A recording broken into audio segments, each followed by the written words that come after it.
Les professionnels de l'immobilier souffrent particulièrement en cette période et ce que nous vous révélons ce matin, ce sont les chiffres inquiétants des faillites dans ce secteur. Le marché de l'immobilier s'est littéralement bloqué. Avec la hausse des taux d'intérêt, les acheteurs ont perdu 24% de leur capacité d'emprunt.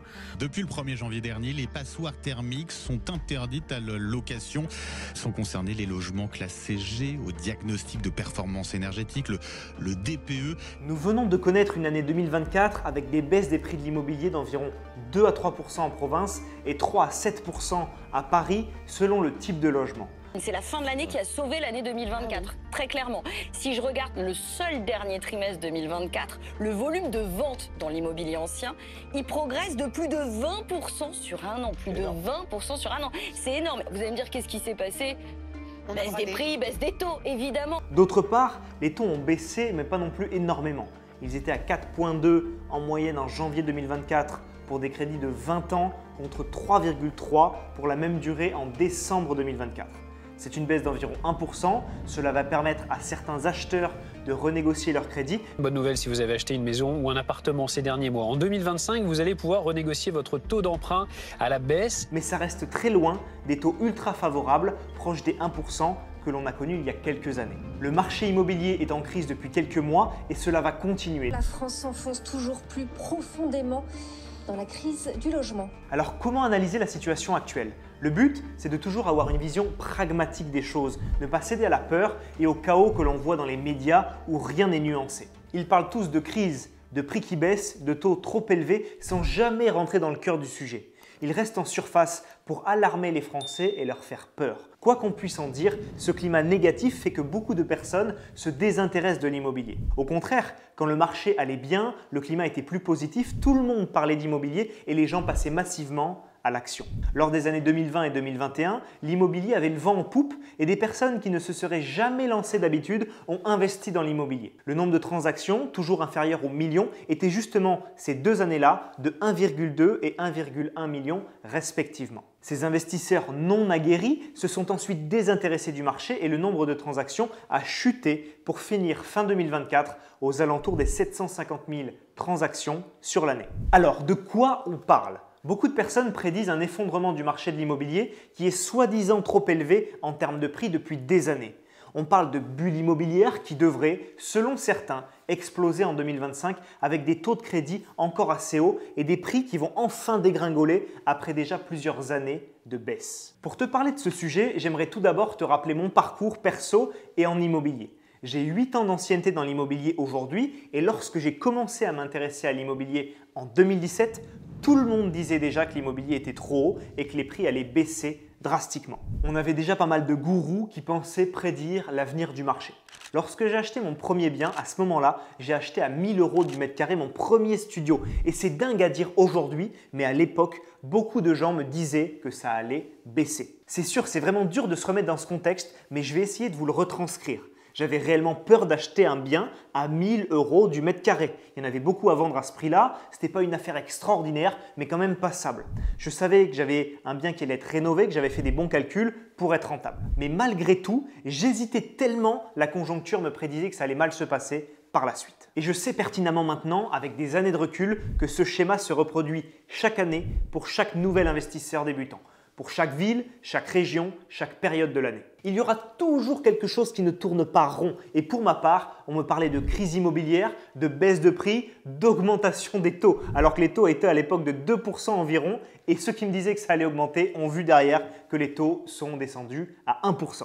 Mais si on écoute tous les gourous de l'immobilier, ils auront forcément raison à un moment donné. Et ils te diront « oui, je te l'avais dit ». Sauf que l'immobilier, ça ne se prévoit pas. Il y a des évolutions en dents de scie et on ne peut jamais prédire l'avenir. Ensuite, on a parlé de CAP 2022 pour ceux qui s'en souviennent, d'évolution fiscale, du DPE, des taux, etc. Premier point important, un investisseur rentable ne parie pas à la hausse ou à la baisse du prix de son bien par rapport au marché.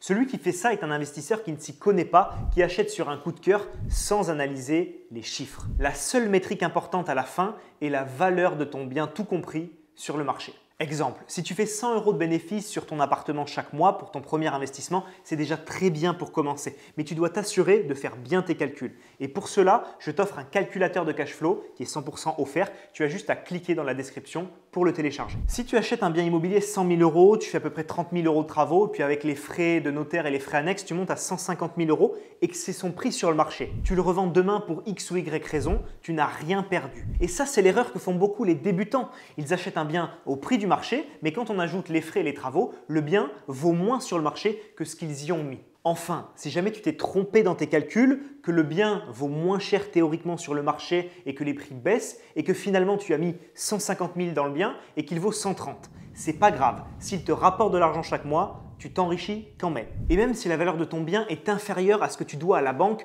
tant que tu ne vends pas ton appartement, tu n'as pas perdu d'argent. Une perte n'est matérialisée qu'à la vente. Donc si tu attends que tu engranges des loyers, l'immobilier finira toujours par repartir à la hausse. Il faut simplement pas céder à la panique et bien acheter. Deuxième point important, tu n'achètes pas comme monsieur tout le monde. Donc quand tu achètes un appartement, tu négocies le bien, tu fais en sorte de l'acheter moins cher que le prix du marché. Si tu gagnes par exemple 20% par rapport au prix du marché grâce à ta négociation, tu es tranquille un bon moment car avant que les prix s'effondrent de 20% en immobilier, il faudra du temps. Et en plus, tu vas chercher à louer plus cher que le prix du marché avec une bonne rénovation, mettons 20% plus cher. À ce moment-là, tu es rentable, tu gagnes de l'argent chaque mois et peu importe les fluctuations des prix de l'immobilier, tu es tranquille. Troisième point important ici qui en découle, un investisseur rentable raisonne en chiffres.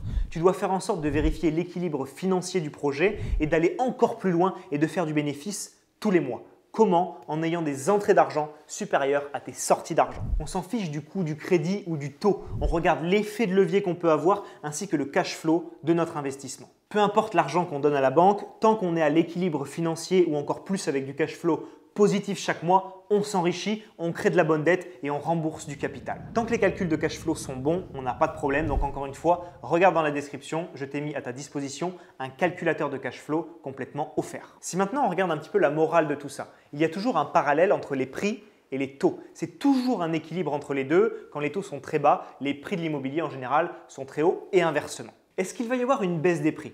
Depuis 2023, les prix baissent légèrement. Il y a moins de novices sur le marché et les investisseurs aguerris ont le champ libre. Ils ont du temps devant eux et des méthodes pour négocier des biens à la baisse. Et toi qui me regardes, tu dois te trouver dans ces personnes-là, celles qui savent, celles qui ont les méthodes. Sinon, ça sera très compliqué pour toi de t'en sortir dans ce monde de l'immobilier. Et maintenant, quelle doit être ta posture ? La posture que tu dois adopter est celle que je t'évoque depuis le début. Ne pas céder à la panique, devenir un investisseur aguerri en t'intéressant vraiment au sujet de l'immobilier en profondeur et acheter en tout temps avec les bonnes méthodes pour lisser les risques. Tout le buzz négatif autour de l'immobilier ne nous atteint pas car les prix de l'immobilier ne sont pas corrélés au prix des loyers qui, eux, restent très élevés. Et en plus, je te parle d'expérience.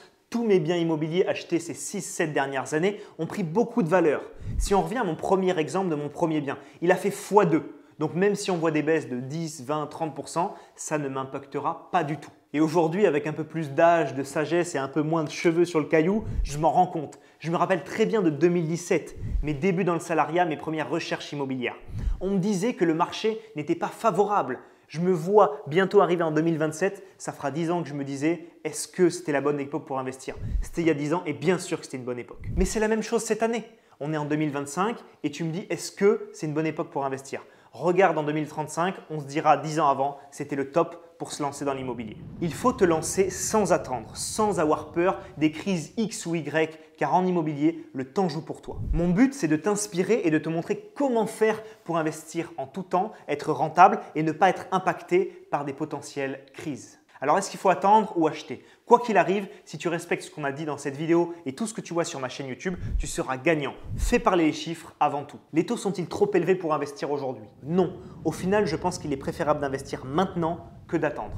Car on peut faire des bonnes affaires, avoir des vendeurs qui sont dans l'urgence, qui sont pressés de vendre et négocier un prix plus bas comparé aux années 2020-2021 par exemple, où les taux étaient certes très bas, mais par contre, les prix extrêmement hauts et les vendeurs avaient le pouvoir. J'ai des exemples d'élèves qui ont acheté début 2024 avec des taux élevés certes, à plus de 4%, mais par contre des prix très bas car les vendeurs ne trouvaient personne. Et aujourd'hui, ils renégocient déjà leur taux 1% plus bas et le prix d'achat lui ne bouge pas, donc ils gagnent sur les deux tableaux. En conclusion, il faut selon moi investir dans l'immobilier rentable aujourd'hui, l'année prochaine et chaque année pendant les 20 prochaines années. C'est la meilleure chose que tu puisses faire pour te créer des compléments de revenus, sécuriser ton avenir et celui de ta famille et lisser un maximum le risque financier liées à la période que l'on traverse. Bulle ou pas bulle, variation des prix, augmentation ou baisse des taux, il faut investir dans l'immobilier intelligemment. C'est l'investissement le plus sûr du monde lorsqu'on sait appliquer les bonnes méthodes. Pour démarrer sereinement l'immobilier, en plus du calculateur que je t'ai offert directement en description, tu trouveras également une formation offerte de 3 vidéos qui t'expliqueront comment te lancer sereinement. C'était Rémi, on se voit dans une prochaine vidéo sur ma chaîne YouTube. À très vite, ciao ciao.